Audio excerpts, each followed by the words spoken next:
अस्सलाम वालेकुम नाजरीन, आज हम जानेंगे कि जादू टोना की असलियत क्या है, इसके पीछे कौन लोग हैं और इस्लाम इसके बारे में क्या कहता है। क्या जिन को देखा जा सकता है? देखिए, जिन को देखा जा सकता है या नहीं देखा जा सकता, ये जिन के नाम से ही पता चल जाता है।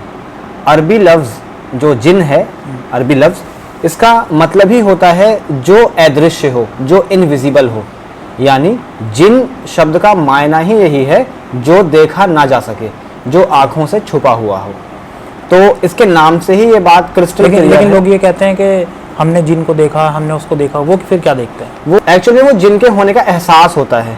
कई बार जिन हमारे आसपास होते हैं और वो हमें चीज़ें फील हो जाती हैं कई बार, और कई बार ऐसा भी होता है कि जिन जो है अपना रूप बदलकर हमारे सामने आते हैं, कभी इंसान बनकर, तो कभी जानवर की शक्ल में, कभी कीड़े की शक्ल में।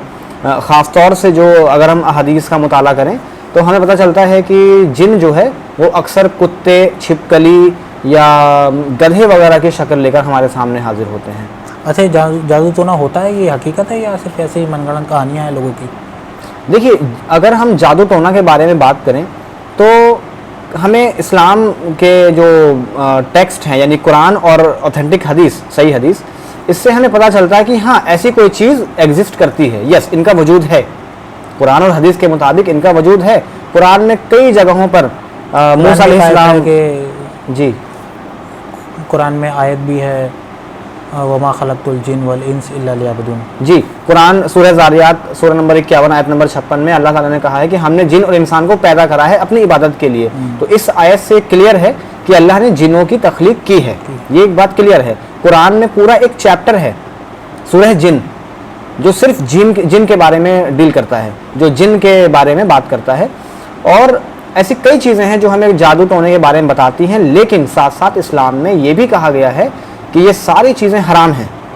यानी पहली बात तो ये, अगर आज के कॉन्टेक्स्ट में बात करूं तो 99.99% जो लोग जादू टोना करने का, जिन को देखने का या जिन के साथ होने का या इस तरह का तावीज़ वगैरह का जो काम करते हैं, 99.99% लोग जो हैं वो फेक हैं, वो फ्रॉड हैं। वो लोगों की भावनाओं के साथ, लोगों के जज्बात और एहसास और उनकी परेशानियों के साथ वो खेल रहे हैं।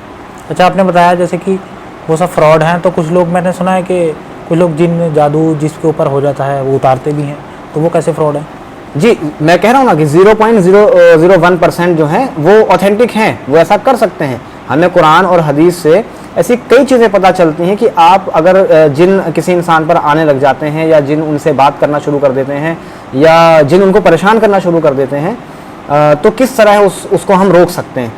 जैसे कुरान की 2 सूरतें हैं, सूरह अल फलक और सूरह अल नास, जो स्पेशली इन्हीं चीज़ों को डील करती है कि इस तरह की जो चीज़ें हैं जिनको हम कहते हैं कि भाई ऊपरी साया है या ऊपर की कुछ किया कराया है, इन चीज़ों को रोकने के लिए सबसे बेहतरीन इलाज अल्लाह के रसूल ने बताया सल्लल्लाहु अलैहि वसल्लम कि आप सूरह फलक और सूरह नास को पढ़कर ब्लो कर दें, दम कर दें, इससे ये चीज़ें दूर हो जाएंगी। और ऐसा बताया गया सूरह बकरा के बारे में कि सूरह बकरा अगर जिस घर में पढ़ी जाती है तो शैतान, यानी कि जिन और इस तरह की जो नेगेटिव चीज़ें हैं, जो बुरे हैं, जो आपको नुकसान पहुंचाने आए हैं, वो उस घर से भाग जाते हैं। तो इस चीज़ की दलील है कि कुछ लोग सही भी कर रहे हैं, बट 99.99% जो लोग हैं जो किया कराया, उतारना, चढ़ाना, इस तरह की जो बात करते हैं, 99.99% फेक है। अच्छा, ये जादू टोना, ये टोटके वगैरह करना, ये जायज़ है क्या इस्लाम में? देखिए, इस्लाम में हर चीज़ बहुत क्लियर बता दी गई है। इस्लाम बाकी मज़हब से बहुत डिफरेंट है। यहाँ पर चीज़ें बहुत ही खुले तौर पर बयान कर दी गई हैं।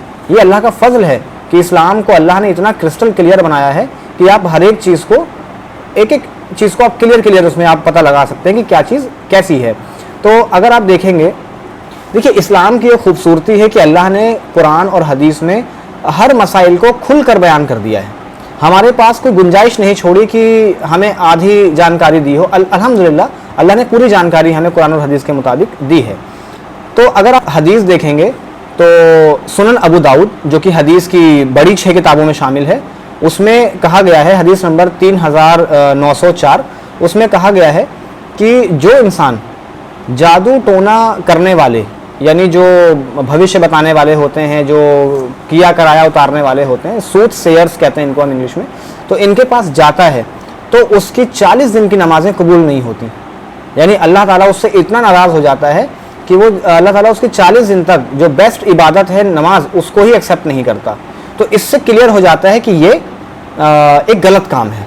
इस्लाम इसको रिकमेंड नहीं करता, इस्लाम इसको रोकना चाहता है। इसके अलावा अगर आप एक किताब पढ़ेंगे हदीस की, जो बहुत कॉमन नहीं है लेकिन वो हदीस की किताब है, मुस्नद अल बज़ार, हदीस नंबर 3578, इसमें बताया गया है कि जो इंसान जादू टोना करता है या जो करवाता है, जैसे आप कर रहे हैं और मैं आपके पास क्लाइंट बनकर करवाने आया हूं, दोनों के बारे में हदीस में कहा गया है कि दोनों ही मुसलमान नहीं हैं, दोनों ही काफिर हैं, दोनों ही इस्लाम के दायरे से बाहर हैं। तो इन दो हदीसों से बिल्कुल क्लियर हो जाता है कि इस्लाम जादू टोना जैसी चीज़ों को रोकने के पक्ष में है, ना कि इनको बढ़ावा देने के पक्ष में। लेकिन इस्लाम साथ साथ ये भी कहता है कि ऐसी चीज़ें एग्जिस्ट करती हैं, ऐसा नहीं कि होती नहीं है, होती हैं, लेकिन इस तरह के कामों को बढ़ावा देने को इस्लाम रोकता है। इसके अलावा एक ग्रेट स्कॉलर है इस्लाम के, इमाम अज़-ज़हबी, इमाम ज़हबी ने एक किताब लिखी जिसका नाम है अल कबायर। इस अल कबायर में इमाम ज़हबी ने लगभग 70 गुनाह, 70 बड़े गुनाहों की लिस्ट तैयार करी है और उन्हें रैंकिंग वाइज उनको तय किया है कि कौन नंबर 1 पे, नंबर 2 पे है। तो जो जितने कम नंबर पे होगा वो उतना सीरियस होगा। तो उन्होंने, इमाम ज़हबी ने रहमहुल्लाह, इन्होंने नंबर 3 पर जादू टोने को रखा है। जादू टोना करना, करवाना और इस तरह की एक्टिविटी में इन्वॉल्व होना, इसको इमाम ज़हबी ने 3rd नंबर का सबसे बड़ा गुनाह बताया है इस्लाम में। तो इस चीज़ से बिल्कुल क्लियर हो जाता है कि इस्लाम जादू टोना करने, करवाने के खिलाफ है। इस्लामिक सोसाइटी में इस तरह की चीज़ों की वैल्यू बिल्कुल भी नहीं होनी चाहिए। लेकिन अफसोस है कि कुछ मुसलमान जो हैं इसमें इन्वॉल्व हैं और वो बहुत ज़्यादा इस पे मतलब आस्था रखते हैं, बहुत अकीदत रखते हैं। और बल्कि मुसलमानों की एक जमात जो ख़ुद को अहले हदीस जो कहती है, उनमें भी ऐसे कुछ लोग देखने में आ रहे हैं जो दावा तो ये करते हैं कि हम कुरान और सही हदीस के मुताबिक काम कर रहे हैं, बट वो भी कई बार, क्योंकि ये बहुत ही बारीक फील्ड है, बहुत ही स्पेशलाइज्ड फील्ड है, क्योंकि बहुत ही कह सकते हैं बहुत ही ऐसी फील्ड है जिसमें बहकने के चांसेस बहुत ज़्यादा हैं और फ्रॉड के चांसेस बहुत ज़्यादा हैं। तो कई बार वो लोग जो खुद को सही होने का दावा कर रहे हैं वो भी फिसल जाते हैं, तो वो भी कई बार गलत एक्टिविटी में और हराम एक्टिविटी में इन्वॉल्व हो जाते हैं। तो इस्लाम इसके खिलाफ है। अच्छा, मैंने एक चीज़ देखी है कि जो अहले हदीस इसका दावा करते हैं कि हम आपका जादू टोना ठीक कर देंगे, जो भी आपके ऊपर हुआ है, वो अक्सर मैंने देखा है वो फ्रॉड ही करते हैं। होता तो उनसे भी कुछ नहीं है, वो अपने आप को बड़े बड़े दावे करते हैं कि हम ये कर लेंगे, वो कर लेंगे, लेकिन कहीं ना कहीं वो उनको कहीं ना कहीं फ्रॉड में डाल देते हैं। जी, कुछ नहीं होता, उनको बहकाते हैं, उनसे झूठ बोलते हैं, हम ऐसा करेंगे वैसा करेंगे, और अपने आप को दिखाते हैं हम अहले हदीस हैं, हम सलफ़ी हैं, हम कुरान और सुन्नत के हिसाब से करेंगे, लेकिन वो उससे नहीं करते हैं। तो इसके बारे में क्या बताएंगे आप? जी देखिए, जैसे मैंने कहा कि जो लोग इस फील्ड में काम कर रहे हैं और डायग्नोज और रेमेडी का काम कर रहे हैं कि भाई पता लगाएंगे हम क्या प्रॉब्लम है, फिर उसका इलाज करेंगे, तो उसमें से मैक्सिमम जो है वो फ्रॉड हैं, चाहे उसमें अहलुल हदीस हों या कोई भी हो, लेकिन ऑलमोस्ट सब फ्रॉड हैं। फिर एक चीज़ और मैं इसमें ऐड करूँगा कि ये कोई मेडिकल साइंस नहीं है कि मैंने आपको पैरासीटामोल दे दी या मैंने आपको एक पेन किलर दे दिया तो अब आपका पेन किलर जो है वो काम करेगा ही करेगा। यहाँ पर क्या होता है कि जो सूरतें या जो भी चीज़ें बताई गई हैं कि आप इसको दम करें या इसको पढ़कर खाएं या ये काम आप मॉर्निंग इवनिंग में करें, तो उसमें ऐसा नहीं है कि ये कोई मेडिकल साइंस की टैबलेट है कि आप इसको खाएंगे और आपको दर्द में आराम मिल जाएगा। इसमें होता ये बहुत डायनेमिक चीज़ है, बहुत डायनेमिक, पर्सन टू पर्सन हमारे तकवा, हमारी इबादत, हमारे अल्लाह पर भरोसा, इन सब चीज़ों से चीज़ें तय होती हैं। आप सूरह फलक, सूरह नास पढ़ते रहिए, लेकिन आपको पता ही नहीं आप क्या पढ़ रहे हैं, तो चांसेस कम है कि वो चीज़ आपको बेनिफिट देगी। लेकिन अगर आप बहुत इबादत गुजार हैं, आप हराम और हलाल की बहुत पाबंदी करते हैं, नमाज़ों के आप पाबंद हैं और आप किसी परेशानी में मुब्तला हो जाते हैं इस तरह की, और आप सूरह फलक और नास और सूरह बकरा वगैरह तिलावत करते हैं, तो आपको रिजल्ट ज़्यादा जल्दी दिखेंगे। मतलब ऐसा नहीं है सूरह बकरा पढ़ते ही भाई मेडिकल साइंस की कोई टैबलेट है कि आपने खाई, सूरह बकरा पढ़ दी और अब आपका जिन बिल्कुल फुर हो जाएगा, नहीं, ऐसा नहीं होता। तो कई जो लोग इसका दावा कर रहे हैं कि भाई हम इसका इलाज करते हैं, उनसे भी नहीं हो पा रहा क्योंकि वो अंदर से बेईमान है। बेईमान। तो यहाँ तो कोई साइंस नहीं है ना कि इंजेक्शन लगेगा तो पेन रिलीफ मिल जाएगा।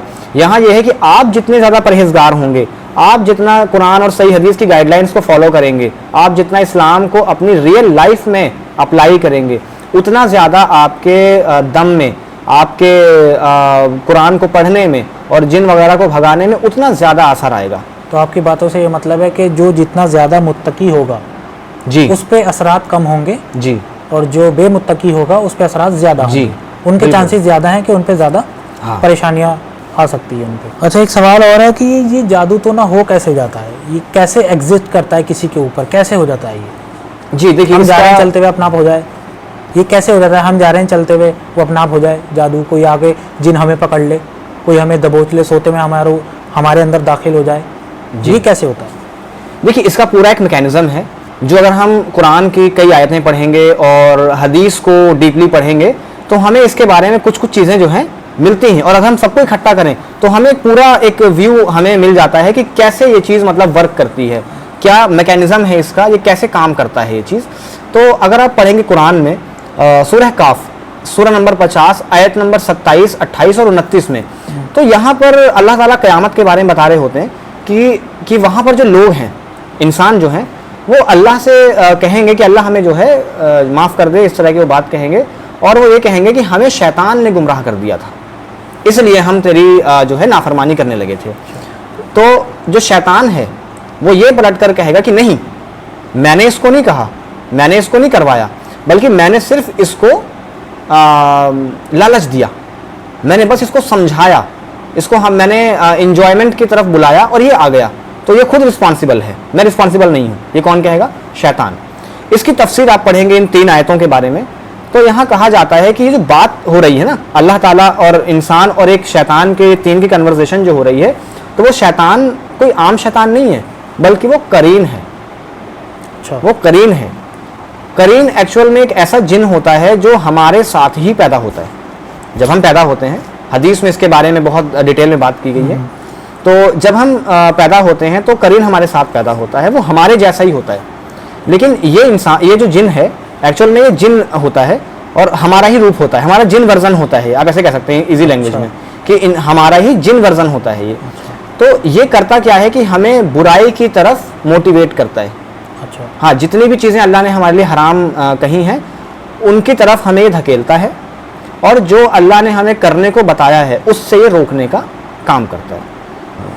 ये जो करीन होता है ये हमारे साथ है, तो ये जो करीन है ये सूद शेयर्स के कांटेक्ट में आ जाता है। अच्छा। यानी जो मैजिशियंस होते हैं, जो जादू टोना करना जानते हैं, एक्चुअल में ये एक पूरा फील्ड है। अच्छा। और इस्लाम इसको डिस्करेज करता है, मतलब इसको बढ़ावा नहीं देता, पूरा बट ये बिजनेस बना रखा है इन लोगों ने। जी बिल्कुल। तो ये लोग क्या करते हैं कि हमारे, जैसे मान लो कि मैं सूद शेयर हूँ, नाउज़ुबिल्लाह, और मैं चाहता हूँ कि भाई आपके ऊपर जादू टोना किया जाए, तो मैं अपने करीन को, क्योंकि मैं अपने करीन से कांटेक्ट कर चुका हूँ। अच्छा। और मैंने उसको अपने साथ कन्वर्सेशन में ले लिया है। ये एक फील्ड है पूरा कि पहले सबसे अगर आपको मैजिशियन बनना है तो आपको अपना करीन अपने काबू में करना होगा। अच्छा। आप उससे बात करेंगे, आप उसको जैसे ऑर्डर देंगे वो आपके सारी बातों को पूरा करेगा, आपके कमांडमेंट्स को फुलफिल करेगा। और मान लो मैं ऐसा कर रहा हूँ, तो मैं अपने करीन को बोलूँगा और वो आपके पास जाएगा और वो आपके करीन को कांटेक्ट करेगा, और वो आपका सारा डेटा मेरे करीन को दे देगा और मेरा करीन मेरे पास लेकर आ जाएगा। लेकिन ऐसा नहीं होता कि ये बहुत ही मतलब इसी तरह से सारी चीज़ें होती हैं कि मैंने अपने करीन को भेजा और वो सारी आपकी जानकारी ले आया। अगर आप हदीस पढ़ेंगे इसके बारे में, तो हदीस में सही अल बुखारी जो हदीस की सबसे ऑथेंटिक कलेक्शन है, इसमें एक हदीस है 6213 में। इसमें अल्लाह के रसूल सल्लल्लाहु अलैहि वसल्लम ने बताया कि जो करीन होते हैं या जो जिन होते हैं वो इंफॉर्मेशन ले आते हैं दूसरे इंसान के पास जाकर के, और अगर वो एक इंफॉर्मेशन लेकर आए हैं तो उसमें 99 झूठ मिला देते हैं। अच्छा। यानी कि सच की प्रोबेबिलिटी 1/100 हो गई। यानी कि 100 बातें अगर आपको जादू टोने वाला इंसान बता रहा है आपके फ्यूचर के बारे में या आपके पास्ट के बारे में, तो मुमकिन है कि उसमें से 1% सच होगा, बाकी 99% जो है वो तुक्का होगा या झूठ होगा, और कई बार ये फिक्स भी हो जाता है। तो करीन को हमारे बारे में कैसे जानकारी मिलती है? क्योंकि जो हमारा करीन है ना, वो बचपन से हमारे साथ रह रहा है। अच्छा। उसको मेरी फूड हैबिट्स भी पता है, मेरी स्लीपिंग हैबिट्स भी पता है, किन बातों पर मुझे गुस्सा आएगा उसे ये पता है, क्योंकि वो मेरे साथ रह रहा है बचपन से लेकर अब तक वो हमारे साथ में है, तो उसे हमारे बारे में हर चीज़ पता है। तो जब कोई दूसरा करीन, किसी जादूगर का करीन उसके पास आता है और हमारे बारे में पूछता है, तो वो हमारी सारी जानकारी उसको प्रोवाइड करा देता है। और फिर सामने वाला इंसान बताता है आपको कि आप इतने दिन से परेशान हैं, आपका बिजनेस नहीं चल रहा है, और हमें लगता है कि इसने तो बहुत बड़ा कोई करिश्मा करके दिखा दिया। तो एक्चुअल में करीन के थ्रू इंफॉर्मेशन जो है वो ट्रांसफ़र की जाती है। अच्छा, एक चीज़ और, क्या हम करीन से कांटेक्ट कर सकते हैं? जैसे मैं चाहूँ अपने करीन से कांटेक्ट करना। जी, इसमें जो है आप करीन से कांटेक्ट कर सकते हैं, लेकिन जैसा मैंने आपको पहले बताया कि ये इस्लाम में तीसरे नंबर का कबीरा गुनाह है। अच्छा, तो अगर आप अपने करीन से कांटेक्ट करना चाह रहे हैं तो आप एक बड़े गुनाह की तरफ जा रहे हैं। और मैंने पहले हदीस कोट करी कि जो इंसान इस तरह के काम में इन्वॉल्व है वो मुसलमान ही नहीं है। तो आप मतलब शिर्क की तरफ जा रहे हैं, इस्लाम के दायरे से बाहर की तरफ जा रहे हैं। कुरान की एक आयत जो कि सूरह जिन सूरह नंबर 72, जो कि पूरे जिन के बारे में डील करती है कुरान की सूरह चैप्टर, तो इसमें कहा गया है सूरह जिन में सूरह नंबर 72 आयत नंबर 6 में कि अगर आप जिन से अपने करीन से या जिन से कांटेक्ट कर लेंगे और उससे जो है आप बातचीत करेंगे और उससे आप बेनिफिट लेने की कोशिश करेंगे तो वो आपको गुनाह में बढ़ा देगा। मतलब वो आपको ऐसे कमांड देगा, ऐसी चीज़ों को करने का हुक्म देगा जिससे आप इस्लाम के गाइडलाइंस को छोड़ते चले जाएंगे और आप गुनाह की तरफ बढ़ जाएंगे। तो ये कुरान में बताया गया है जिनों से कांटेक्ट करने के बारे में कि अगर आप उनसे कांटेक्ट करते हैं तो कांटेक्ट हो जाएगा, वो हराम है, लेकिन इसका रिजल्ट ये होगा कि वो आपको गुनाह में धकेलते चले जाएंगे। जज़ाकल्लाह खैर।